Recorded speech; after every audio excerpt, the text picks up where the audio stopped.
Seguro ya lo habrás comentado. ¿Por qué le tiras tanto hate a los filósofos? No. Yo no hateo.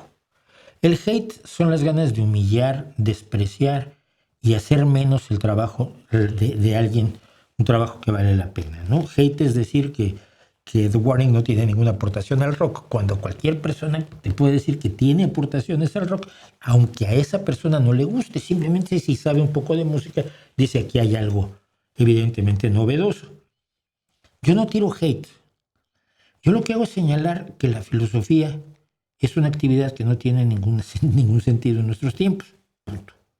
Que no tiene sobre todo la razón de ser una carrera de filosofía. Y para ello te remito a que me digas qué es la filosofía. Dime qué es la filosofía. Yo te puedo decir qué es la biología, te puedo decir qué son las matemáticas, qué es la física, qué es la historia. Pero cuando vas a qué es la filosofía, el otro día otro compañero, un periodista del Correo, donde yo estuve muchos años, me mandaba una foto así de un montón de libros. Todos se llaman ¿qué es la filosofía? Tan mancha así. Y decía, este sería el infierno para Mauricio tenerlos que leer todos. Yo le contesté, de ninguna manera.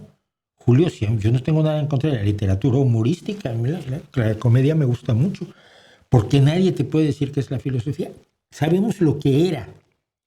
Pero a partir de que en el siglo XVI, XVII,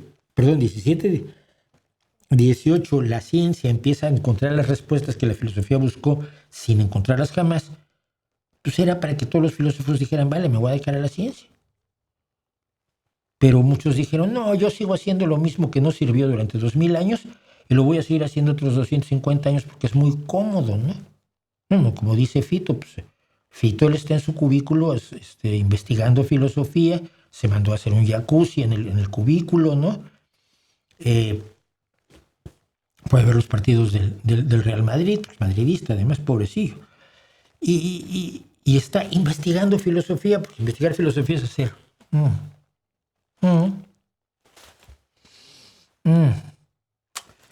Esto es así. No, tienes que ir y verlo en la realidad.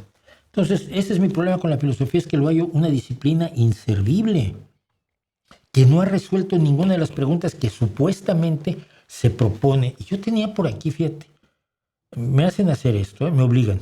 Conste que yo no quería. Así, filosóficamente, grandes preguntas. ¿Por qué hay algo en vez de que no haya nada? Pues es una pregunta idiota. Tiene que existir una razón. Si tiene que existir una razón, primero demuestra que tiene que existir una razón. Y ya luego averiguamos cuál es la razón. ¿Cuál es la naturaleza de la conciencia? No sé, define conciencia.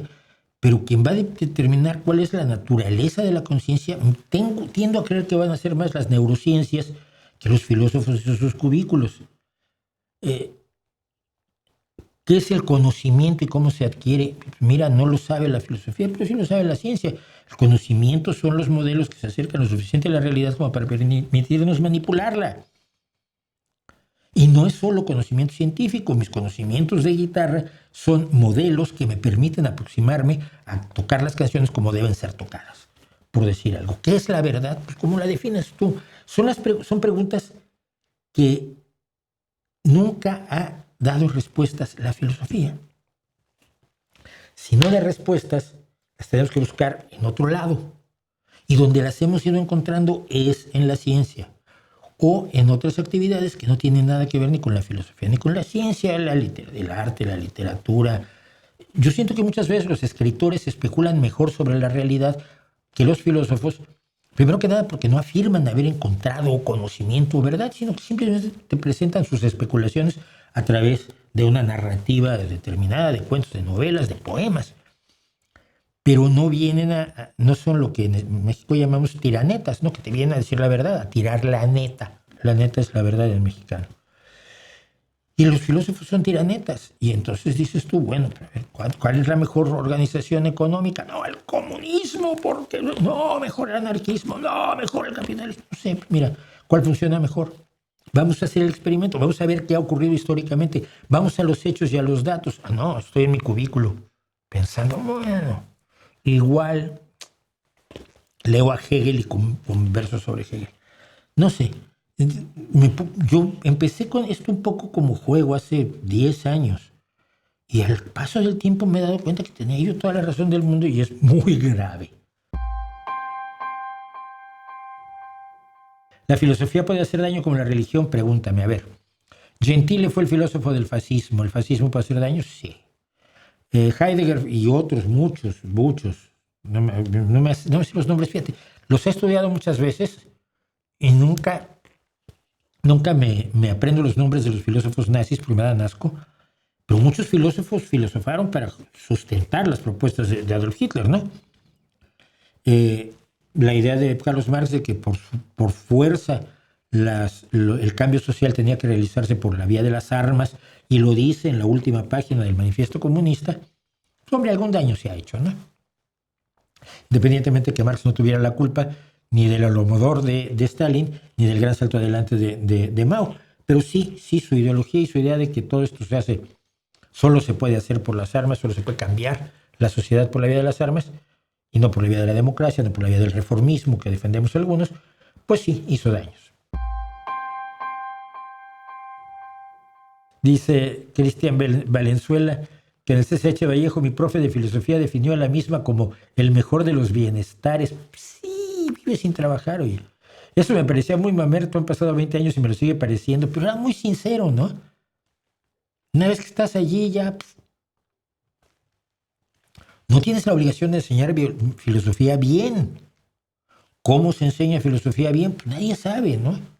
Un profesor de filosofía no tiene obligación de enseñarte nada en concreto. Un profesor de historia, como te diga que los apaches conquistaron Groenlandia en 1933, lo van a echar.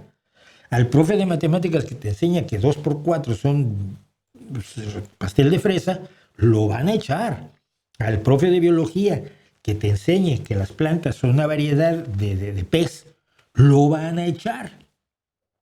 Pero el profe de filosofía puede decir lo que se le dé la gana. Puede enseñarte lo que quiera o no enseñarte nada. Puede meterte en la cabeza a su filósofo favorito y su corriente filosófica favorita y presentártelo como si fuera la verdad más absoluta del mundo. Y no le va a pasar nada. Porque no hay un baremo, no hay un marco de referencia para decir así se enseña filosofía correctamente. Y que no te cuenten que enseñar filosofía correctamente es enseñar a pensar críticamente, porque no es cierto. Lo que te enseñan es a adherirte a una escuela filosófica. Porque todos están adheridos a una escuela de pensamiento. Entonces, ¿cómo se enseña filosofía? Pues como quieras. Es el mayor de los bienes. Yo creo que tiene toda la razón tu profe, ¿eh? Mira, y es raro que yo le dé la razón a un filósofo, pero en este caso es el mejor de los bienestares. Tú puedes enseñar que Aristóteles tenía razón o que estaba equivocado. Puedes enseñar que Marx tenía razón o que estaba equivocado. Puedes enseñar que Cioran tenía razón o estaba equivocado. O era un cínico, como siempre dije yo. Odiaba la vida, había que suicidarse, el mundo es horrendo, todo es espantoso. Yo leía a Cioran, Dios mío, qué cosa más deprimente. Pero se aferró a la vida hasta el último instante con uñas y garras hasta los 80 y tantos. Murió. Alguien que está tan decepcionado de la vida va y se mata. Él no.